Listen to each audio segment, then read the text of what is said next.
Não está em acha? Mas tem Agora está adaptado. Bem-vindos aí a uma nova aula presencial. Hoje, o nosso contrato que a gente fala é um contrato de bastante uso para todos nós. É um contrato de transporte. Vai aí desde transporte aéreo, transporte interestadual, transporte coletivo urbano, uma série de cenários aí em que nós precisamos desse serviço específico. Deixa de ser um contrato de prestação de serviço, mas uma prestação de serviço cheia de critérios próprios, né, ao ponto de ter uma disciplina própria no Código Civil. E também em legislação esparsa e muito em regulações também próprias, né? Porque hoje, desde que começaram as privatizações no Brasil, foram feitas agências reguladoras que lidam também com a parte de transporte. Então, a gente tem aí na aviação civil, a ANAC, Agência Nacional de Aviação Civil. Temos a ANTT, Agência Nacional de Transporte Terrestre, no que diz respeito a estradas. Temos também ANTAC, essa aí acho que ninguém sabe que existe, Agência Nacional de Transporte Aquático. E também, correndo por fora, temos outras estruturas que regulam esse transporte. Se a gente vem para Porto Alegre, a gente já vê aí a IPTC, né, também agindo dentro do transporte coletivo, a própria prefeitura. Enfim, existe uma série de escalonamentos de regras, né, que acabam afetando esse setor, além daquela regra mais básica, né, que é a que a gente trabalha, tudo bom, que está no Código Civil. É um setor muito demandado judicialmente, né, especialmente no que diz respeito à aviação aérea, transporte aéreo, né. Agora parou um pouco porque, enfim, com a pandemia foi um dos setores mais afetados. Você está com Covid, do Covid você tem que evitar contato. Como é que você vai botar 150, 200 pessoas dentro de um tubo metálico, né, de aço, né, respirando o mesmo ar? Então, veio a pandemia, aviões no chão. Agora está começando, né, a dar uma reação, mas mesmo assim, as passagens caras, né, porque você precisa do querosene, você precisa de combustível, esse combustível é pago em dólar, o dólar está lá nas alturas, o combustível também, né, e o próprio aumento da demanda vai fazendo com que os valores vão crescendo. Então, isso é uma perspectiva de que, para muitos, o transporte aéreo vai demorar para voltar a acontecer, né? Ao contrário de anos atrás, que na aviação aérea você podia usar pontos, né? Tinha aqueles pontos de milhas lá, e você tinha grandes vantagens envolvendo isso. Bom, não é do costume do legislador traçar conceitos, mas aqui tem uma exceção, é o artigo 730 do Código Civil. Normalmente, conceitos ele deixa para a doutrina e para a jurisprudência preencher, mas o 730 dá uma ideia, né, do que é o contrato de transporte genericamente considerado. E lá ele diz que é aquele contrato em que alguém se obriga a transportar outrem de um lugar para o outro,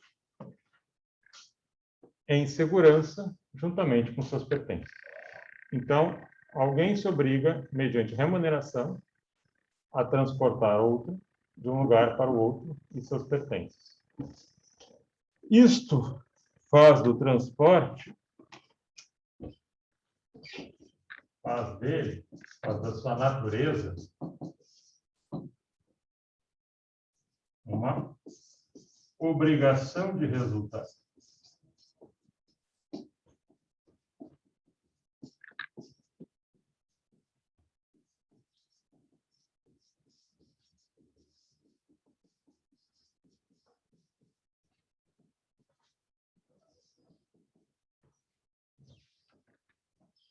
já devem ter ouvido falar, embora ainda não tenham tido a cadeira mesmo de responsabilidade civil, ou estão tendo agora, vão ter logo a seguir, mas já devem ter ouvido falar, porque é uma coisa muito usual no direito, né, no direito privado, as diferenças, né, principais ali entre o que a gente chama de obrigação de resultado e obrigação de meio.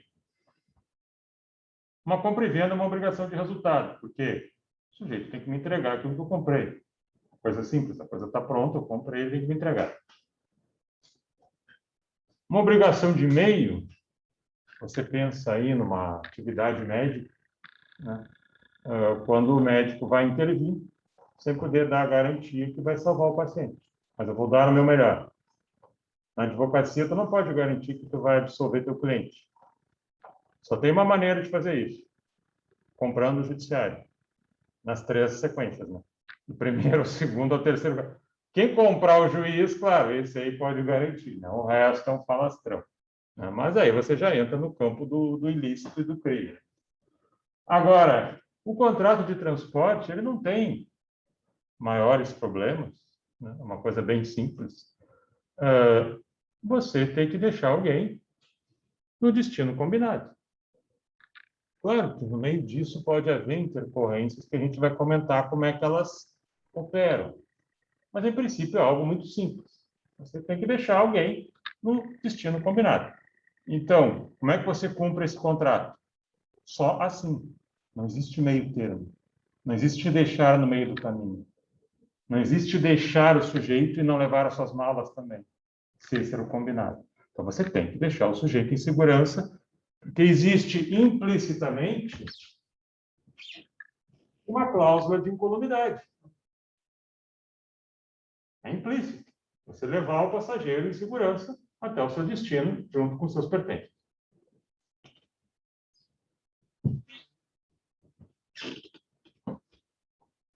Essa semana teve uma decisão interessante, porque hoje nos aviões, né, dependendo, você pode levar um pet junto. Né? Um gato, um cachorrinho. Não precisa despachar. Né? Se eu despachar, ele vai morrer do coração, né? Vai infartar lá no meio. Aí acaba levando, se ele tem um porte menor, você pode levar. Aliás, isso é sinal dos tempos. Né? Hoje você tem mais pet em Porto Alegre do que clínica médica. Né? Se você procurar, você tem mais atendimento a cães e gatos, né? Normalmente que a gente usa, do que a seres humanos. Mas são coisas do nosso tempo. Agora, semana passada, o que teve? Teve uma pessoa que ela teve que entrar em juízo para conseguir levar um coelho. Eu não sei se haveria tanto problema em levar um coelho, né? Não me parece que um coelho seja mais agitado que um cachorro ou um gato. O máximo que pode fazer é que ele perde mais pelo, né? Suja mais a aeronave. Mas ela teve que entrar em juízo com o coelho e a juíza disse, não, num contexto de, né, do que se considera hoje a família, assim como os pets em geral, coelho está nesse bolo também. Então, tiveram que transportar o coelho junto com o passageiro ali na parte principal. Bom,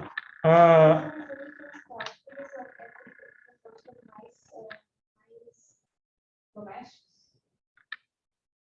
Existe algo relacionado com específico que são mais domésticos ou não? olha, eu não sei acho que não tem assim, uma legislação específica, né, discriminando se é só cachorro ou gato que pode ser levado. Deve ser mais pelo porte do bicho, ou o tipo do animal, né? Porque pode ter cachorro, muito diferente do meu pai. Se for pegar um dog alemão, pode pegar um assento para ele. Porque senão não tem como. Ou leva lá embaixo. Mas cada vez mais, né, a gente vê isso, né? Hoje você tem os pet friendly, né? Se você não é pet friendly, seu comércio já começa a ser reduzido, né? Hoje é restaurantes, bares, né? Shopping, né? Quem diria, você entra no Iguatemi e pode andar com seu cachorro lá. Não sendo uma fera descomunal, tu anda por ele onde você quiser. E aí de quem não quiser, né? Aí você começa a sair desse jogo, né? Do jogo, do comércio, do padrão, né, que a gente tem de sociedade, né, que a gente está construindo no presente momento. E aqui tem o seguinte.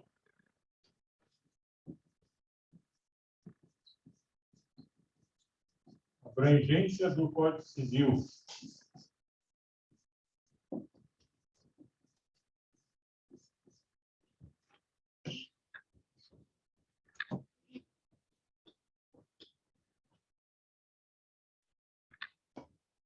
Quem dera, né, o contrato de transporte, de uma forma geral, a gente pudesse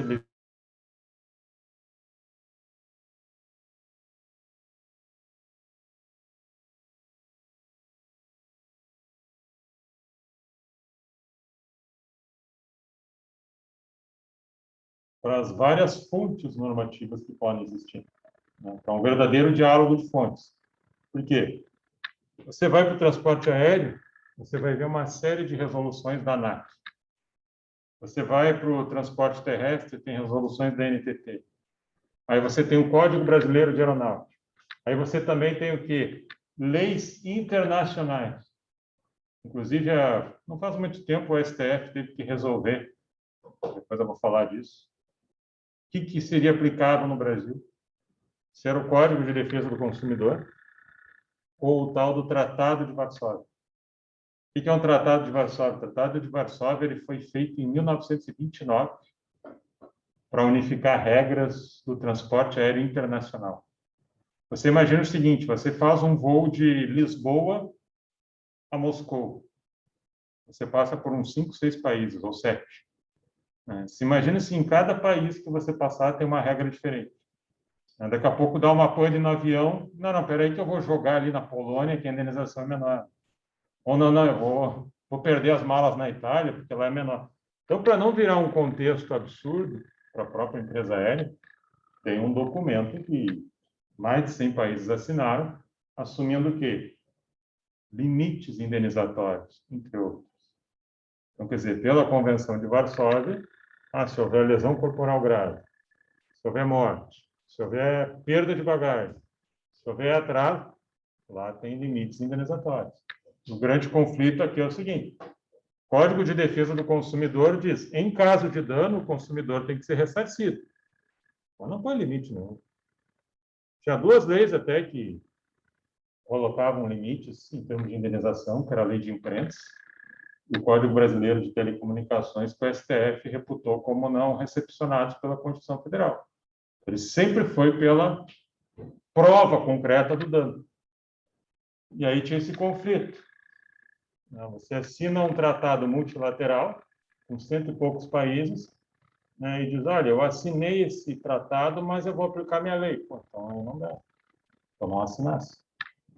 Então isso aí o STF teve que resolver. Correndo junto com o Código Civil, temos o Código de Defesa do Consumidor. Basicamente, a contratação de um serviço de transporte, se não for um transporte de mercadoria, já em nível, né, empresarial, é uma relação de consumo. Toda relação de transporte de alguém, pessoa física, é uma relação de consumo. E aí o CDC vem junto. E às vezes ele pode ser melhor ou pior. Aí vai depender do caso. Bom, eu não poderia deixar de mencionar, poderia deixar de falar um pouco também,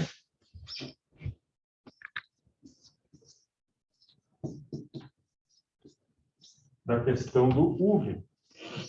Eu já havia falado um pouco quando eu tratei do contrato de prestação de serviço. E o Brasil está bem oscilante. Está bem oscilante, né, hoje a jurisprudência, no sentido de entender se Uber é relação de trabalho ou não. Agora eu vi uma decisão que saiu, não foi do TRT daqui, mas foi uma decisão de um TRT condenando a Uber a pagar 600 e poucos mil reais. Não era 1 milhão, sabe? Houve uma notícia dizendo que era 1 milhão. Pode ser que no somatório, né? Eu via de danos morais, eu vi 600 mil, né?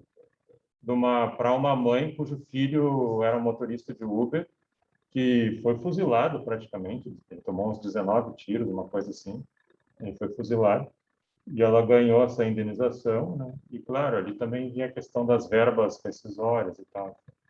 Mas entrou lá na Justiça do Trabalho. Eu acho que não precisaria, né? Acho que poderia ter o mesmo efeito na Justiça Comum, mas de lá veio essa pretensão reparatória, né? Então, a coisa está nisso, né? Afinal, motorista de Uber é ou não é relação de emprego? Em algum outro país, você já tem isso estabelecido? A Holanda, a Inglaterra, a Califórnia, nos Estados Unidos. Só que lá a questão é que no Brasil, principalmente, para você contratar alguém, você tem um sócio que não faz nada e cobra muito caro, que é o Estado, né? Então, hoje, quando você contrata alguém, mais ou menos, tu faz uma projeção de quase um salário duplo, né? Se você contar que tem que pagar FGTS, INSS, 13º e tal, uma série de coisas, né? Então, isso traz o custo do empregado muito alto. Às vezes, tu até gostaria de dar para o cara, né? Olha, veja eu fazer um depósito de FGTS, deixa eu dar para ti, né? Mas aí Para tu usar. tem uma opção do MEI também? O microempresário individual, o problema do MEI é que, em vários casos, você interpreta como fraude, né? Na medida em que tu manda a pessoa constituir, né, uma microempresa individual para parecer que não é empregado, mas se depois ele trouxer em juízo um monte de e-mail, um monte de WhatsApp, onde tu fica dando ordem para ele de como ele tem que fazer, isso aí vira relação de trabalho na hora. E aí tu vai ter que pagar todos os atrasados, incluindo esses encargos. Aí fica muito caro. Então, assim, a coisa está nesse perrengue. Afinal, vai ser, não vai ser. E hoje o maior problema do pessoal do Uber é a gasolina, né? E a coisa está tão dominada pelo Uber, é tão necessária, que se hoje você tira o Uber, cria um caos social. Não tem mais como viver sem isso, é um caminho sem volta. E os caras não estão sabendo como fazer. O GNV está caro, a gasolina está cara, e o Uber não aumenta os preços para não afastar a clientela. Então, tá ruim. Mas a questão aqui do Uber é que quando o Uber entrou em ação aqui no Brasil, ele começou em 2014. Então, ele pegou justamente a crise de 2014, que depois se estendeu, e ele serviu aí de base para muitas pessoas que perderam emprego, que tiveram uma baixa de renda e tal. Sempre foi uma mão na roda. Só que o que aconteceu? Qual foi a primeira reação contrária? Foi a dos taxistas, né? O pessoal não queria perder a zona de conforto, né? E aí você tem uma tecnologia disruptiva para tirar esses players antigos, né? Então aí houve alguns atos mais violentos, né, contra essa turma, e teve muita prefeitura guinchando o Uber. E teve muita ação judicial, decisão judicial, até que veio a lei do Uber. Em 2018, 4 anos depois, veio a lei do Uber, né, que a gente chama a lei do Uber, entre aspas.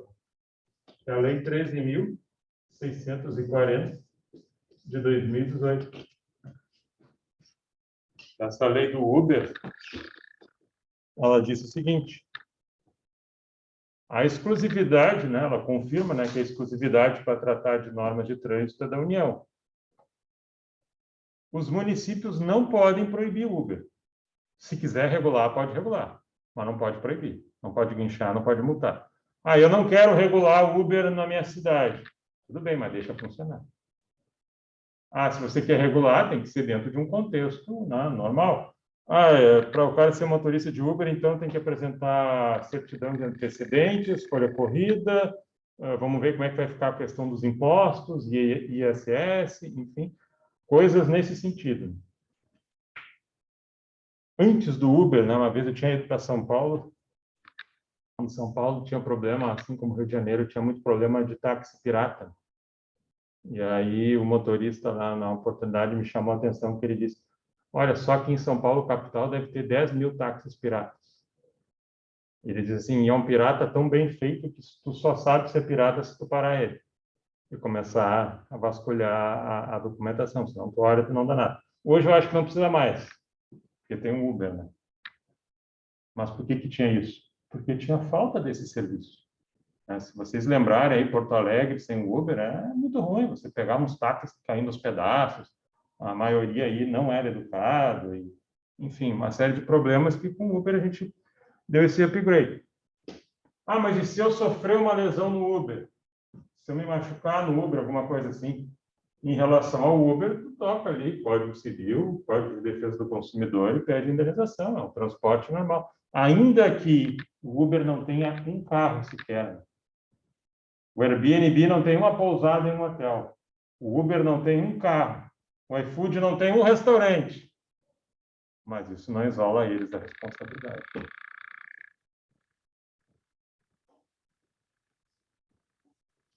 Ok aqui, gente?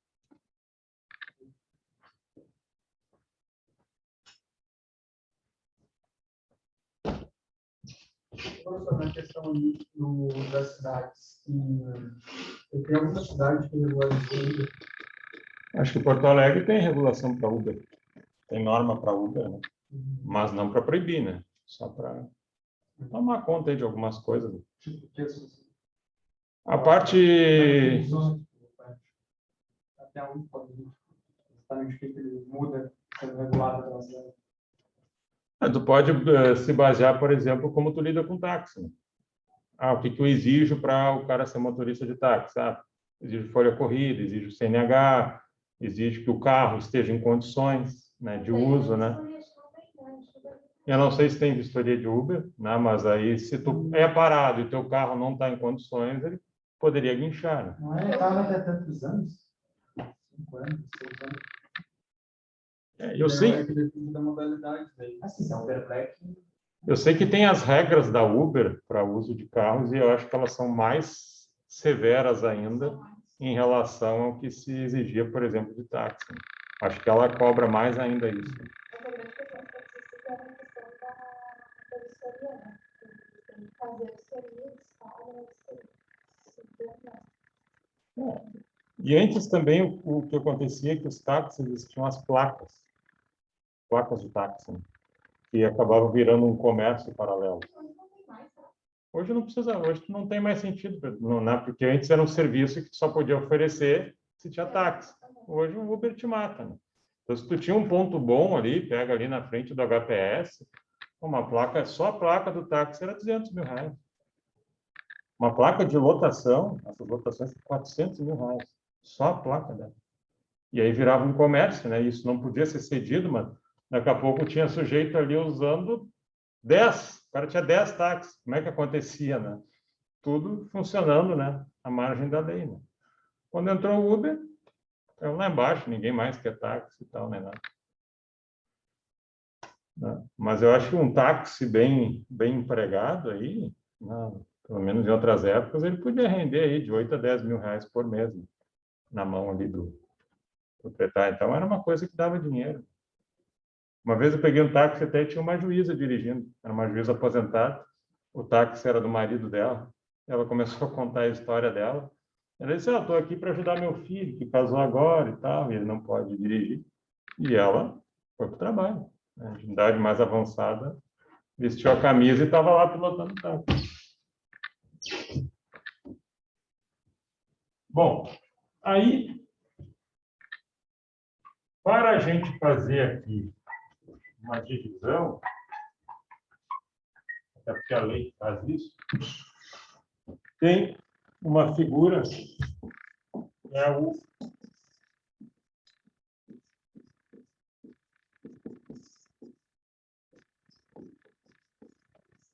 transporte gratuito.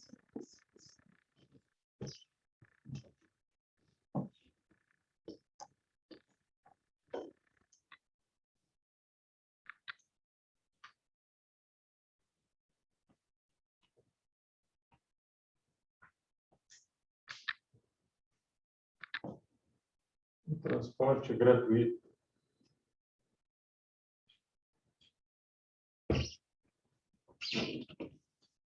Aqui nós temos a incidência de uma responsabilidade civil subjetiva.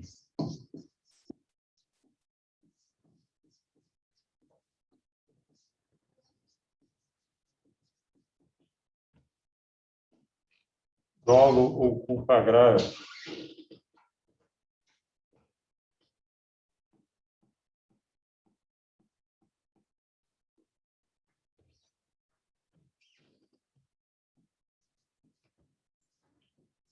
que acontece? Depois a gente vai falar ali sobre o contrato de transporte normal, aquele que a gente paga. Existe uma responsabilidade objetiva. Onde você tem responsabilidade objetiva, você facilita a vida da vítima. Por quê? Porque ela tem um ônus menor de provar. O ônus de prova dela é menor. Ela não precisa provar a culpa. Para chegar num fator de indenização, ela não precisa provar a culpa de quem acabou, de alguma maneira, gerando essa lesão sobre ela. Um acidente de ônibus, né, porque tu comprou a passagem. Né? E aí tu imagina o seguinte, houve um acidente de ônibus e aí a própria vítima tem que fazer toda uma perícia, um levantamento para saber se esse acidente aconteceu porque foi uma falha mecânica do ônibus, apesar de ele estar com vistoria, se isso diz respeito ao fabricante, se era um problema do motorista, se era um problema de terceiro. Né? Então, você cria um entrave tão grande, do ponto de vista técnico, né, que a grande massa das pessoas não conseguiria desvendar isso, né? E aí você teria vários campos aí de impunidade. Né? Então, diante desses avanços tecnológicos, a gente entra no século XX já trabalhando em vários setores com a responsabilidade objetiva, para facilitar a vítima. Então, a vítima tem que provar o quê? O dano. Né? Por que você foi parar no hospital? Porque eu tive ali uma lesão cranial porque eu bati a cabeça. Aí chega lá no hospital e diz, não, está aqui porque ele teve um AVC. Nada a ver. Né? Então, você tem que provar que o seu dano tem uma relação com aquele acidente, né? E um nexo causal, né, entre esse dano e aquela atividade. Bom, aí você não precisa provar culpa de ninguém, nem do motorista, nem de terceiro, basta fazer esse link, dano e fonte geradora do problema. Mas se a gente fizer isso no transporte gratuito, o transporte gratuito vai desaparecer. Por quê? O transporte gratuito ele é chamado transporte desinteressado. A gente chamaria de carona. Né? A gente chama vulgarmente de carona. Então, o que acontece?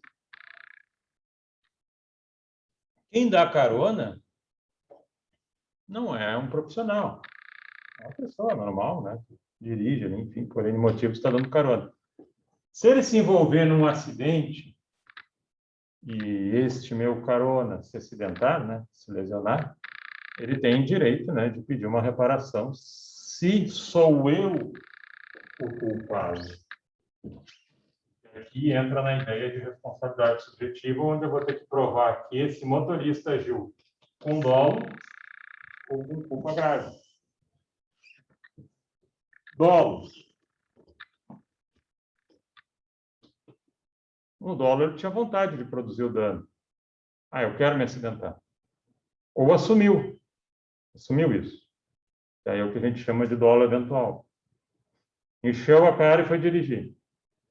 Então, assumiu que esse acidente poderia acontecer. Está embriagado. Até para fins de júri, né? Se você mata alguém e vai responder perante o júri por homicídio doloso, na direção, aí vamos verificar isso aí. Bebeu, quanto que bebeu, assumiu o resultado, aí é dolo. Bom, mas se não for dolo, então ao menos culpa grave. Súmula 145 do STJ.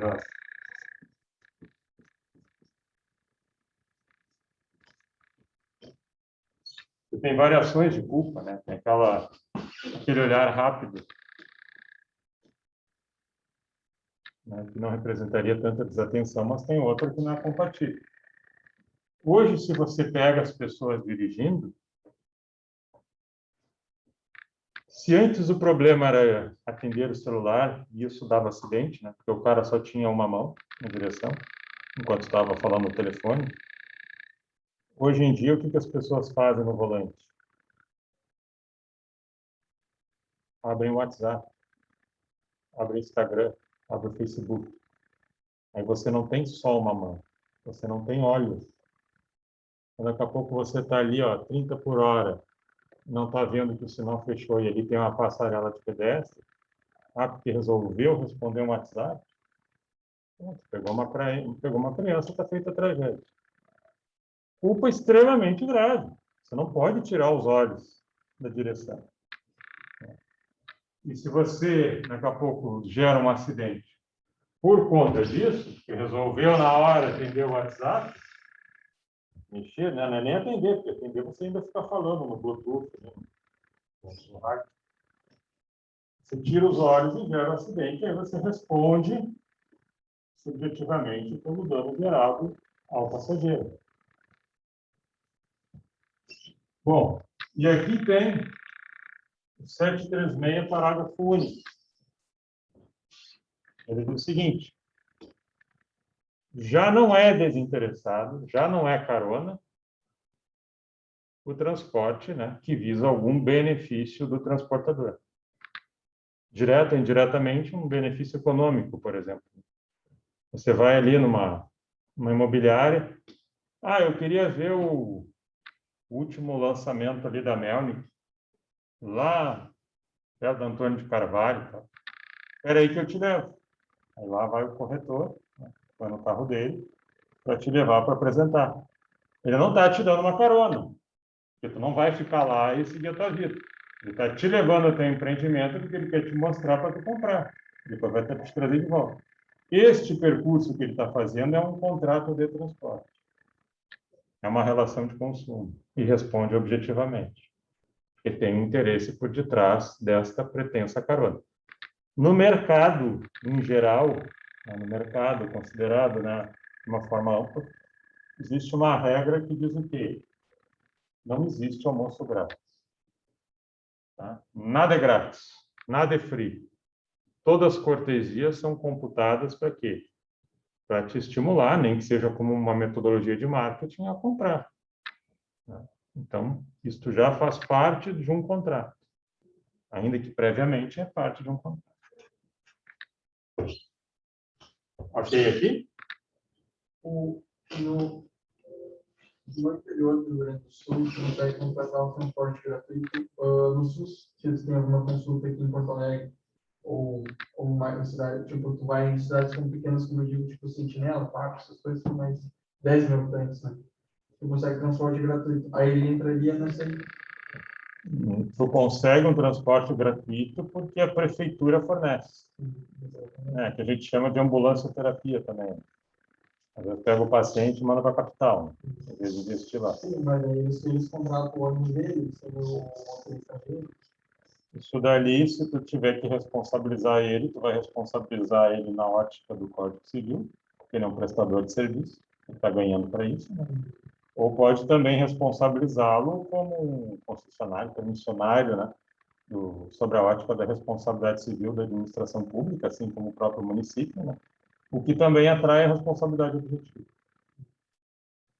Mas ele é remunerado para fazer aquilo ali. Nessa ótica ali, não, porque tu não está pagando diretamente o serviço. Então, tu tem que trabalhar com a responsabilidade civil da administração pública. O Código Civil tu pode usar.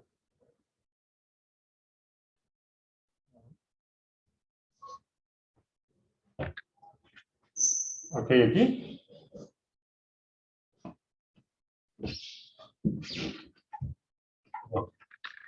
Aí,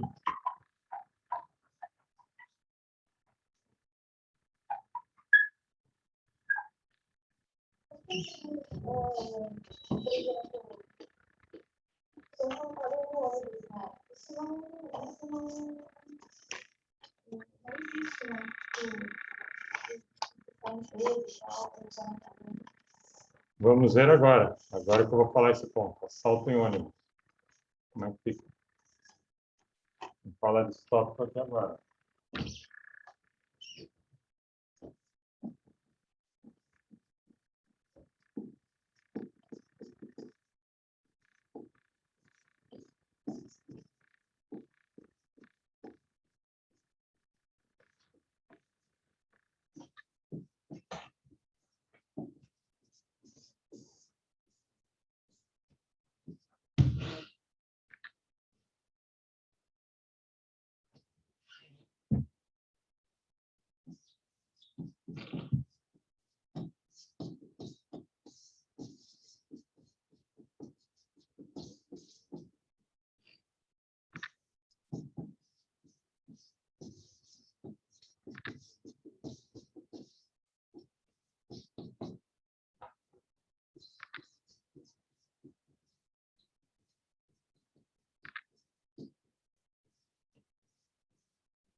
esse ponto é um ponto cheio de dados aí, depois eu vou botar no slide, né? Lugar. Responsabilidade civil do transportador por danos ao passageiro e às bagagens. Como é que a gente trabalha com isso?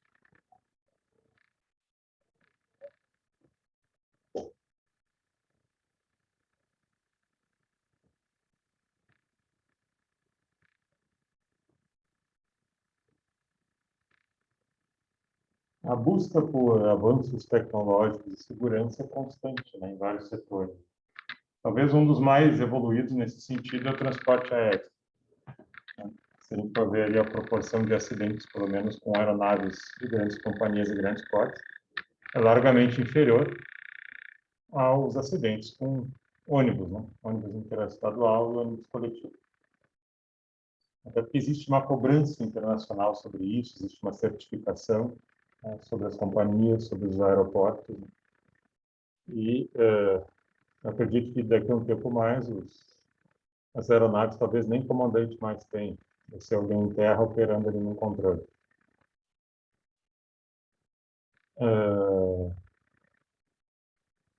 Mas mesmo assim, né, ainda que seja um setor altamente sofisticado, ele também pode gerar danos. Né? Também é capaz de produzir falhas mecânicas, falhas humanas. Dizem que o acidente aéreo ele é um somatório, né? A falha mecânica com a falha humana. E se houver falha humana, o mecânico corrige. Se houver só a mecânica, o ser humano consegue evitar. Né? Vocês já viram aquele filme do comandante que pousou no Rio Hudson, lá em Nova York? Eu me esqueci o nome do filme. O sujeito partiu ali saiu do aeroporto de Nova York, estava decolando, veio uma revoada de gaivotas para cima do avião dele, perdeu a primeira turbina, perdeu a segunda turbina.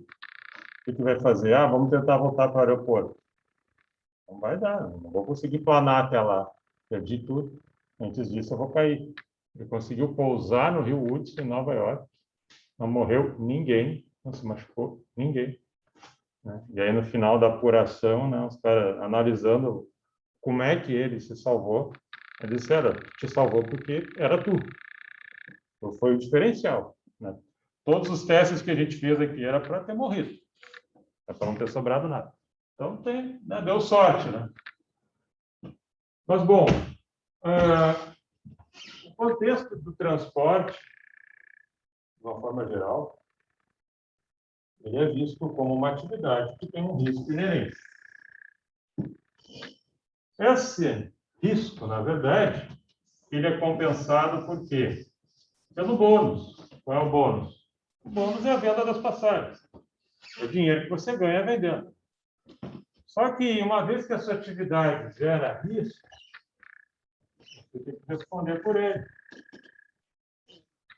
Você tem que responder por esse risco. E, para alguns, esse risco é mais intenso ou menos intenso. Se você pensar no transporte aéreo, por mais seguro que seja, ele tem um detalhe que falta em relação ao transporte terrestre. Não tem acostamento. Transporte aéreo, o acostamento é no chão. E se cair, morre todo mundo. Não tem salvação. Então, existe sim um risco, né, enorme, né, por conta desse problema, né, da velocidade e altura. E aí o que acontece? O artigo 14 do CDC, ele trabalha com a ideia de defeito de serviço. Defeito, ele sempre combina com uma questão de insegurança. Você compra um produto, ele é inseguro, gera dano, é defeito. Exemplo, tinha uma época aí dos celulares que explodiam. Lembra? Tinha, não sei se era um iPhone, tinha alguma coisa assim que era um celular que explodia. E, claro, machucava aqui o cara que está aqui do lado. Não espera que o celular vai explodir. Não está no contexto. O celular que explode é inseguro. Defeito do produto. No nosso caso aqui, um acidente de trânsito é um defeito de serviço. E o artigo 14 do CDC diz o quê? Responde o fornecedor por defeito do serviço, independentemente de culpa. Então, quando você diz independentemente de culpa, você já qualifica o setor como sendo de responsabilidade objetiva. E aí você já diz para a vítima, não precisa provar a culpa de ninguém. Precisa provar o teu dano, porque esse teu dano está ligado, né, àquela atividade. Aí o fornecedor, o problema é dele, ele que vai atrás. Ele que vai atrás de quem gerou o problema.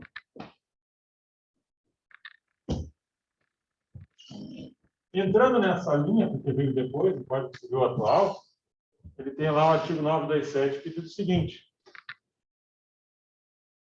em sendo uma atividade empresarial não organizada, vincula-se ela à responsabilidade objetiva. Então, também ele já está eliminando o conceito de culpa. Então, a ideia é cada vez mais nessa sociedade de risco que a gente vive, cada vez mais é eliminar a ideia de prova de culpa e trabalhar com a responsabilidade objetiva, sem que isso seja necessário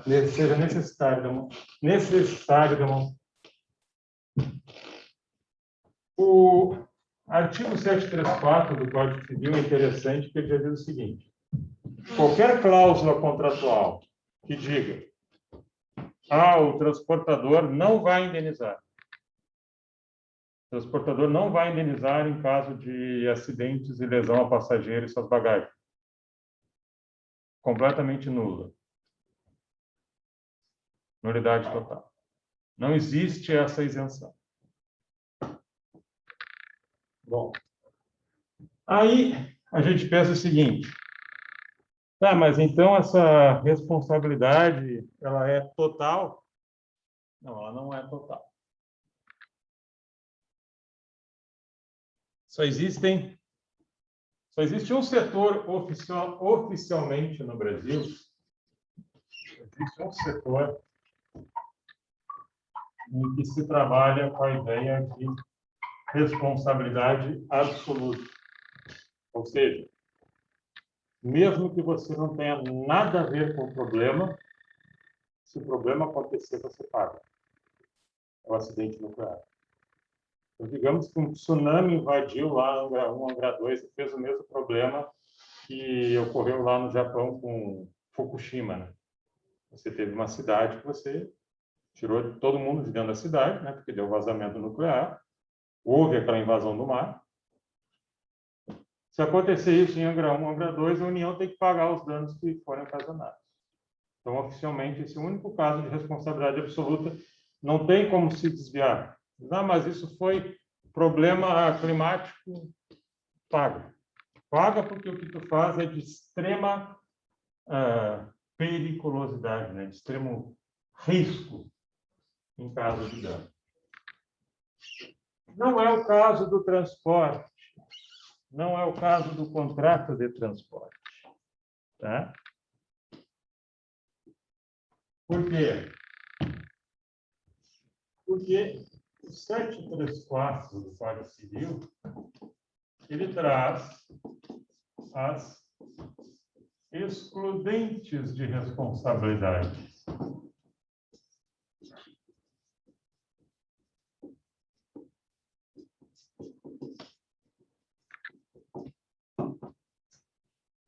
O transporte. Só que aí ele diz uma coisa, mas não diz muito. Ele usa um termo geral. E aí a gente vai ter que preencher. A doutrina e a jurisprudência vão ter que preencher. Aí diz o seguinte: olha, funciona como excludente de responsabilidade, defesa do transportador, a força maior. Tá. Aí é o seguinte, né? A força maior é tudo que é externo. Essa é a ideia geral da força maior. Lá do direito inglês, eles costumam botar a força maior, que eles chamam acts of God, atos de Deus. Então, põe culpa na natureza, né? Terremoto, vulcão, tempestade. Põe os atos do príncipe, atividades da administração pública, quando eles dizem que tu pode ou não pode fazer alguma coisa. E aqui a gente usa força maior. Só que aí vem aquela questão que a colega levantou. É força maior o roubo? Força maior o roubo em coletivo? É força maior um acidente provocado por um motorista de caminhão bêbado que entrou no ônibus, estava sendo bem conduzido, lá da Itapemirim, por exemplo, da Ouro Prata. Vejam que tudo são agressões externas, além da atividade, né? Não é um motorista que, de repente, estava dirigindo, tinha ali todos os seus exames médicos, tudo sendo bem feito, bem acompanhado, daqui a pouco o cara teve um AVC. Um AVC hemorrágico, parou tudo, travou, e o ônibus cai numa ribanceira. Isso é caso fortuito interno. Problema interno paga. Caso fortuito é o fortuito interno, em ocorrendo, o transportador paga. O motorista passou mal, por mais que a gente quisesse, né? Ele não tem a culpa nisso. Se ele provocar um acidente assim, ele paga a conta. Agora que meu problema é o que está vindo de fora. Está agredindo o transporte externamente. E essa força maior, ela vai acabar passando pelo quê? Ela vai acabar passando pelo teste da jurisprudência. E aí, eu vou abrir aqui uns slides. Vou abrir uns slides para a gente ver aqui. Depois eu ponho lá no Moodle também.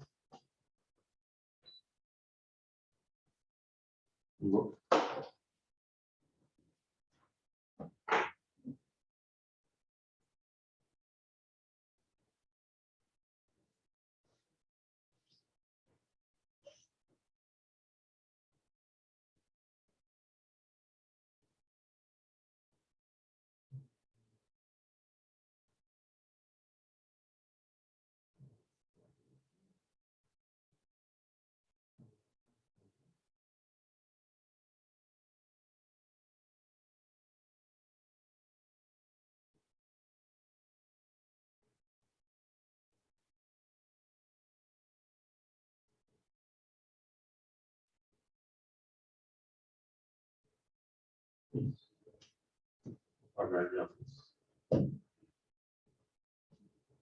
Escrevi.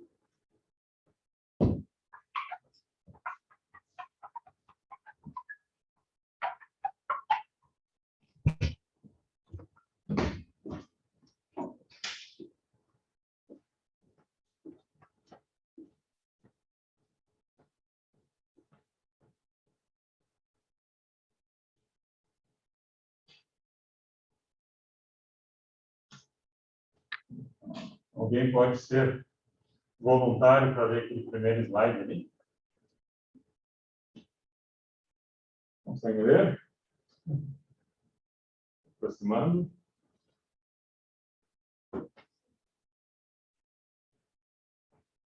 Recurso denominado ação de indenização por danos materiais e morais ou interior de ônibus, responsabilidade objetiva do transportador afastado, fato de terceiro, jurisprudência de turmas recursais, dever de indenizar não configurado, sentença mantida, hipótese em que a parte demandante busca ser ressarcida dos prejuízos suportados decorrentes de roubo ocorrido no coletivo de propriedade da ré, oportunidade em que teria sido subtraído seu telefone celular, óculos de grau, identidade, cartão do ônibus e chaves avaliados em R$ 800. Sustenta que, em virtude do ocorrido, vem passando por dificuldades psicológicas, além de enfrentar problemas de visão.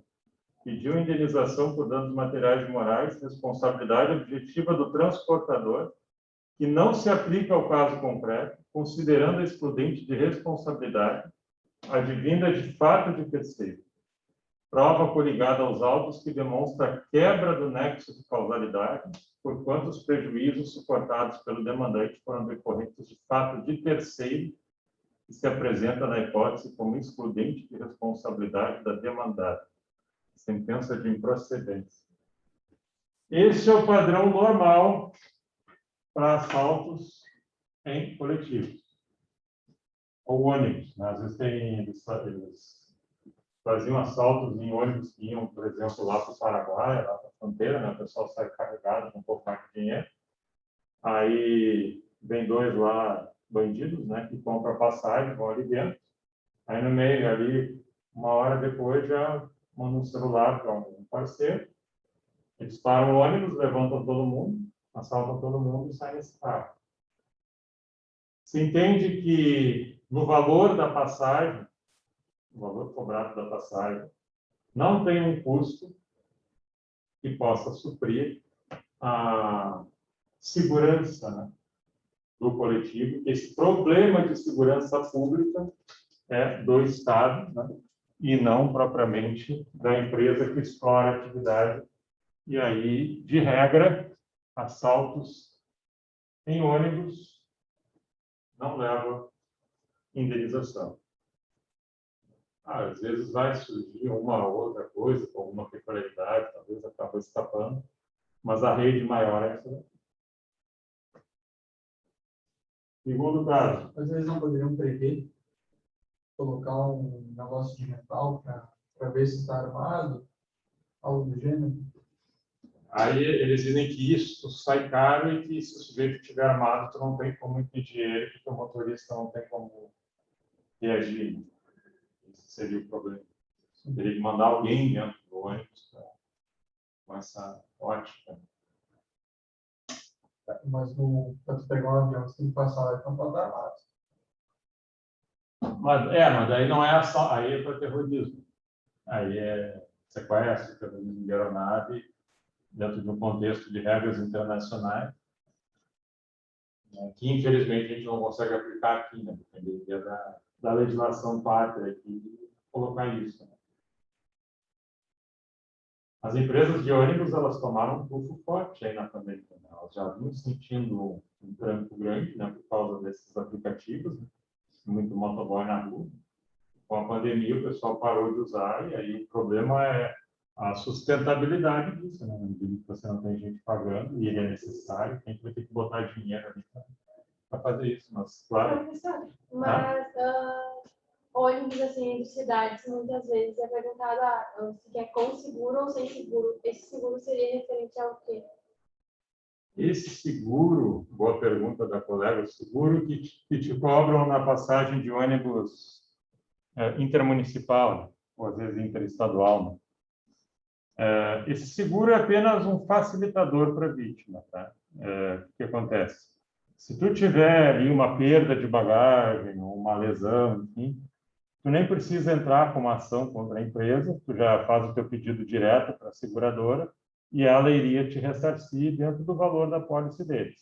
Então, isso seria um fator para tu ganhar tempo e facilitar essa vinda.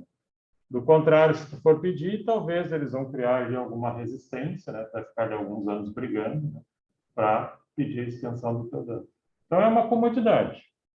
É apenas uma comodidade, mas não afasta indenização nenhuma. Né? Inclusive, a própria empresa, se for uma empresa maior, é bem possível que ela tenha a seguradora dela. Né? Porque daqui a pouco cai um ônibus numa ribanceira, mata 20, né, ela aciona a seguradora dela, que ela paga, ela vai lá e se ressarce com as vítimas. Bom, mas aqui, ó, aqui já mudou. Apelação civil, responsabilidade civil em acidente de trânsito. Queda de passageiro ao desembarcar de ônibus. Responsabilidade objetiva do transportador moral, dano moral em ré ipsa. Dever de indenizar, rubricas indenizatórias ratificadas precedentes. O prestador de serviço público de transporte coletivo responde objetivamente pelos danos causados. Então, aqui você pode usar dois argumentos. Ó. Incidência do artigo 37, parágrafo 6º da Constituição Federal. Vai te mandar para culpa presumida ou responsabilidade objetiva, por quê? Porque tu é um permissionário ou concessionário de serviço público. Então, tu também responde objetivamente. Não quero usar a Constituição Federal, quero usar o CDC porque eu paguei a passagem. Tudo bem. pode usar o Código Civil, 734, ainda pode usar o 14 do CDC. Pode fazer aqui uma amarração de leis que te levam para o mesmo lugar.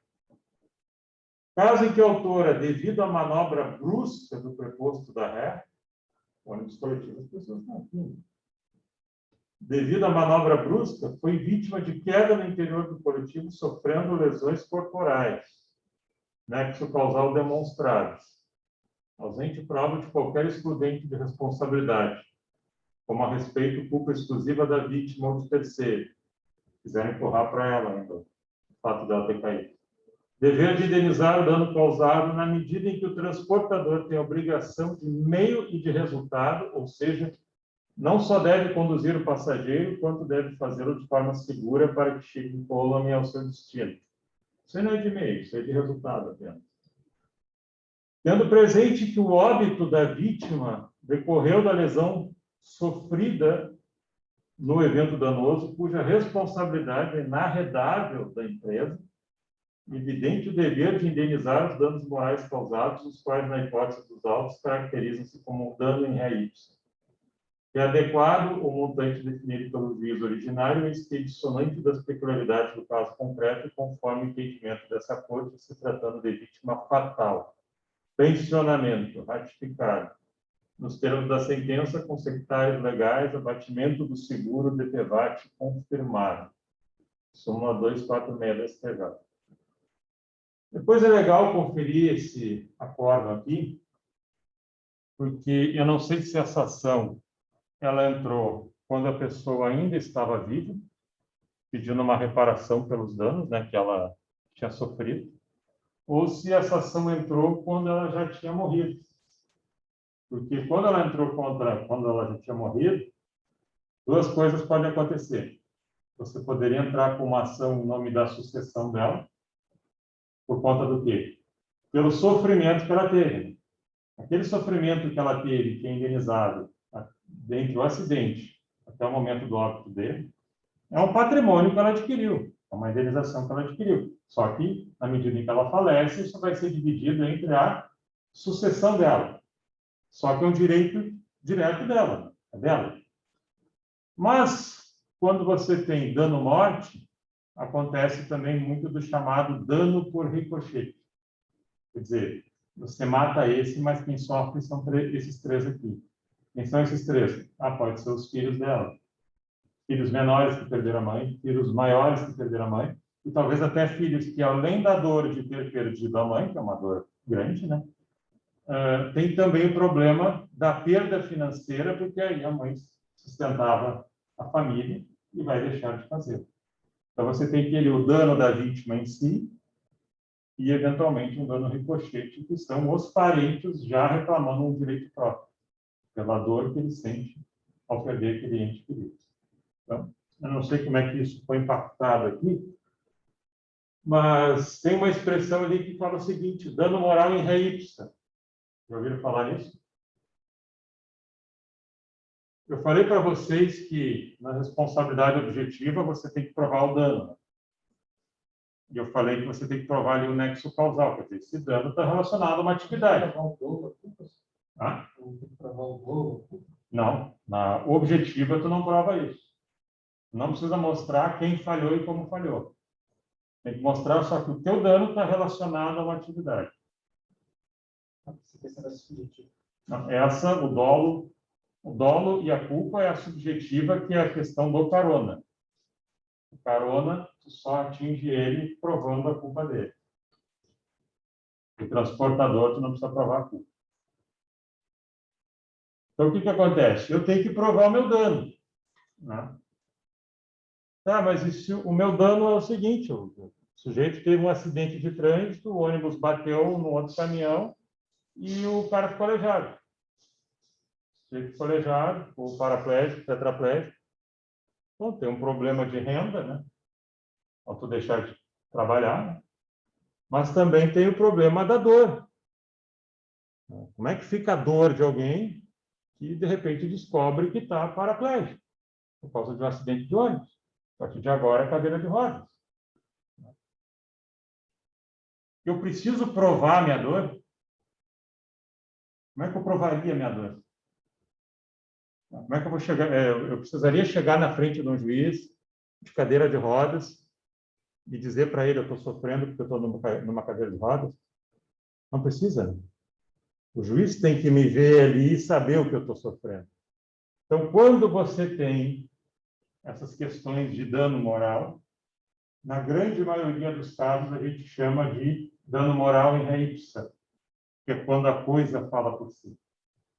Não vai só dizer ali, está paraplégico, com um exame de campo, quem sabe uma foto. E aí o juiz vai ter que entrar, vai ter que se incorporar nessa pessoa, entender o que ela sofre por ter ficado paraplégico, o que seria um valor que poderia confortar ela diante dessa perda grave. Então, quer dizer, o dano em ré ipsa não é um dano que eu preciso me debruçar para provar. A coisa fala por si. Tem algum cálculo específico para saber quanto é a indenização? Deveria ter, porque a tendência no Brasil é indenizações baixíssimas. No Brasil, a gente ainda está num estado assim, muito primitivo em termos de reconhecer fatores humanos. E em outros lugares, despontam, né, para patamares muito maiores, Estados Unidos, Europa, né? Você vê lá aquele caso do Floyd, né? Foi o caso de racismo, o policial matou ele. No acordo, ele ganhou, a família ganhou 25 milhões de dólares. No acordo. Até porque eles não iam correr, a condado ali não ia correr o risco de meter a cara num júri, porque ia tomar um ferro muito maior. Então, eu acho que foi o próprio condado, né? Que é o município, né? Porque lá a polícia ela é municipal, né? Você tem, eu acho que ele era agente do xerife, salvo se fosse polícia estadual, mas eu acho que ela era local, né? E aí é o município que tem que bancar isso aí. Eles chamam de condado. E aqui nós tivemos o caso, aquele do Carrefour, né? Onde o sujeito foi também enforcado, e outro espancado. E no acordo saiu 5 milhões. 1 milhão para a esposa e mais outros 4 para parentes. Para parentes, eles teriam direito a receber, né? Mas isso também foi por acordo. E eu sei que o Carrefour, parece que ele botou lá 100 milhões, uma coisa assim, lá numa ONG lá né, que trabalha com esse tipo de problema, né? Foi lá e jogou. E esses dias saiu uma outra condenação ali, envolvendo honorários que ele tinha que pagar também para os advogados da ONU. Como é que foi isso? Mas, mesmo assim, o que o Carrefour fez foi uma estrutura muito diferente, assim, em termos de jurisprudência e uma conduta. Quer dizer, errou, tenta reparar da melhor forma. É uma indenização que dificilmente sairia em juízo, mas remotamente sairia em juízo nesses patamares. A gente não conseguiria. Quem sabe isso não poderia ficar de modelo, né, para outras coisas, né? Para outras coisas similares. Aqui tem um outro case, ó. Esse aqui também é um caso diferente. Esse aqui é um caso bem diferente. Arremesso de elemento externo. Transporte de passageiros. Arremesso de pedra fortuito externo. Ferimentos, ação de indenização por revés moral. Responsabilidade do transportador. Compete ao transportador conduzir o passageiro são e salvo até o local de destino, sob pena de responder pelas desventuras havidas durante o deslocamento. A contraprestação ao pagamento da passagem é o transporte seguro. Subjaz a responsabilidade objetiva. Entretanto, o nexo de causalidade estabelecido entre a conduta perpetrada e o dano experimentado não está imune a excludentes capazes de lidir o dever de indenizar. No caso em apreço, a alegação de que o estilhaçamento do vidro decorreu de arremesso de pedra por terceiro no exterior do veículo em movimento veio desacompanhada de comprovação passível de desatar o laço causal entre a conduta do transportador e o evento danoso. Desse modo, ausente prova ônus que incumbia a requerida de que se tratou de fato de terceiro, fortuito externo, uma vez que nem sequer foi encontrada a referida pedra, procede o pleito autoral. Dano moral, a lesão física grave caracteriza o dano moral puro, que independe de comprovação do alegado prejuízo, já que presumível. No caso, a perda da visão de um olho enseja a reparação requerida. Em relação ao quanto indenizatório, é de ser mantida a fixação realizada na origem, por quanto não distor dos parâmetros norteadores de indenização adotados por essa Câmara Civil. O que aconteceu aqui? Segundo o transportador, era um dia de Grenal, estava passando um ônibus, que era da Carris, e dentro tinha um pai e um filho, alguém jogou uma pedra do exterior, essa pedra pegou o vidro, estilhaçou o vidro e partes desse vidro atingiram o olho da criança e ela perdeu a visão de um olho. E ela entrou contra a empresa. E a empresa disse, mas isso foi um elemento externo, né? Como se fosse um roubo, né? Alguma coisa assim. Se fosse uma batida de um caminhão, se entende o quê? Quem está na estrada está no risco. Se desaba uma estrada, se um caminhão bate em ti, se um animal na pista te pega, tu paga a conta perante os teus passageiros. A tua. Depois tu vai buscar quem é o culpado. Aqui foi um arremesso. O judiciário está dizendo o seguinte, olha, se fosse um arremesso de pedra comprovado, pode ser até que eu lhe diria culpa. Mas cadê a pedra? Eu tenho só um vidro que estilhaçou. E os estilhaços desse vidro foram parar no olho da criança. Esse vidro está dentro do veículo e tinha que levar com segurança, não levou para a conta. E aí não precisa ver, né? Quanto é que uma criança tem que ser indenizada pela perda de um olho. Claro que quando você aplica uma indenização por dano moral, tu também avalia a conduta do indivíduo. Quanto que ele falhou, né? Quanto que ele merece ser reprimido. E às vezes você tem essa lesão pelo risco que você acaba gerando, embora risco de ser apedrejado, acho meio relativo, né? Mas é diferente você provocar essa lesão numa criança do que, por exemplo, você botar um motorista embriagado para dirigir, gerar um acidente e gerar o mesmo resultado. Acho que o nível de repressão teria que ser diferente. E aí a gente teve isso daí. Que é um case diferente também. É uma estrutura diferente. Mas eu já vi também, aqui tem outro som julgado aqui que eu tenho.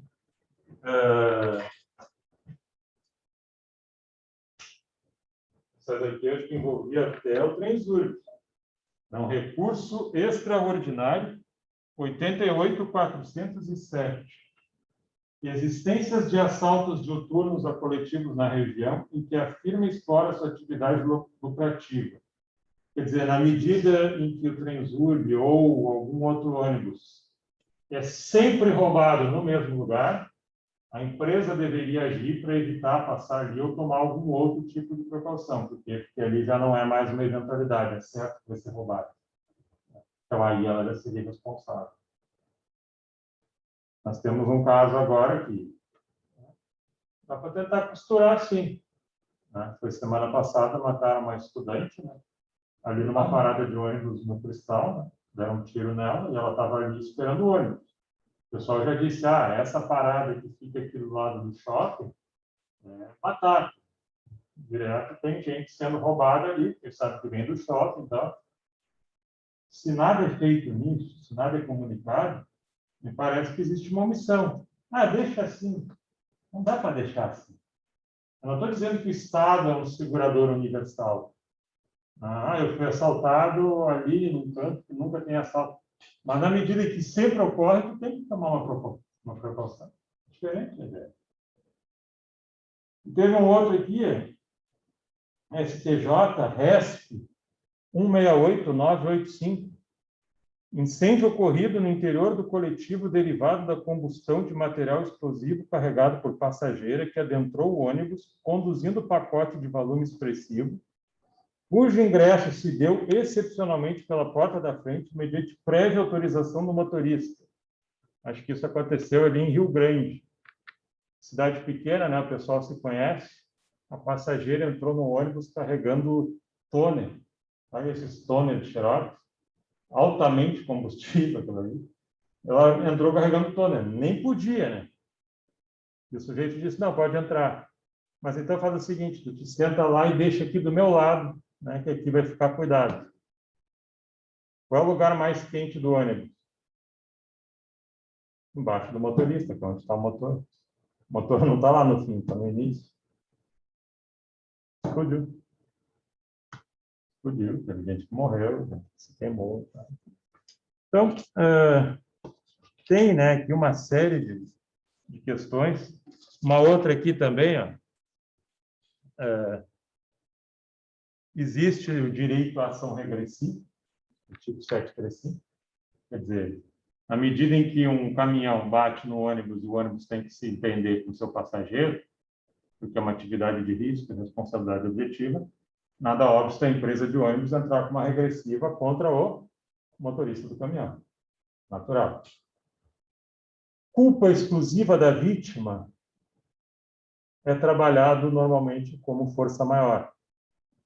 Culpa exclusiva da vítima. Quebraria o nexo causal. O melhor exemplo que a gente tem de culpa exclusiva da vítima em se tratando de transporte é o chamado surf ferroviário.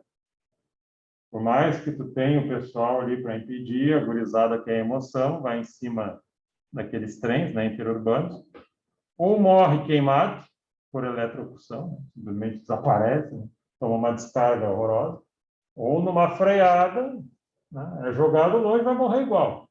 Então, é algo altamente perigoso, né, que não deveria ser feito. E aí não tem o que fazer, né? Não tem como responsabilizar o transportador por esse tipo de ocorrência. Isso aí já disse. Exatamente. Você paga o preço da idiotice. Né? Pergunto para vocês, alguém ficou com alguma dúvida aqui? Alguém tem alguma dúvida aqui? Eu tenho aqui livros, se vocês quiserem, eu tenho os 4. Tem, 4, certinho. Caso vocês tenham interesse, é um livro meu, esse daqui. Eu estou dando aí para os alunos que vêm nas aulas. E é sobre justamente o direito do consumidor, contratos em torno de saúde, bancários, proteção do idoso. Nós falamos bastante sobre isso.